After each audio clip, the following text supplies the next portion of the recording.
તો જય શ્રી કૃષ્ણ મિત્રો, સવારમાં તૈયાર થઈને નીકળી ગયા હતા બે ભાઈઓ બપોર બાજુને મોલે જવા માટે.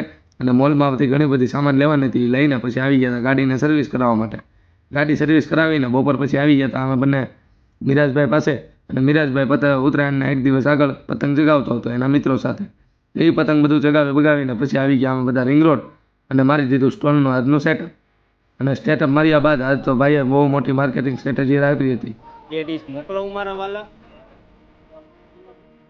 તો પછી સ્ટોલ વધાર્યા પછી અમે આવી ગયા હતા શાંત કરે રામા મંડળ જોવા માટે. અને તોરણિયાનું રામા મંડળ હતું જેમાં મિલન કાકડિયા ગાયક હતા અને એનો વારો પણ આવી ગયો. અને એના શબ્દો હતા કંઈક.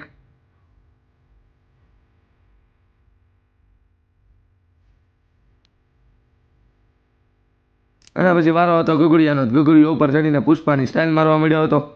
અને એ બધી જલસા કરાવીને ગગુડિયાનો વારો પણ વયો ગયો હતો. અને પછી તો રામા મંડળના નજીકથી જોવાના ભાગ મળી ગયા ને અમે બધા બેસી ગયા હતા અહીંયા સ્ટેજ નજીક ખુરશી ઉપર. અને બાળકોને તો રામા મંડળ જોવાની એટલી મજા આવી કે ગાટલા એની માથે નાખીને સૂઈ ગયા. અને પછી થઈ ગઈ આરતીનો સમય ને રામા મંડળ અહીંયા પૂરું થઈ ગયું. જય શ્રી કૃષ્ણ.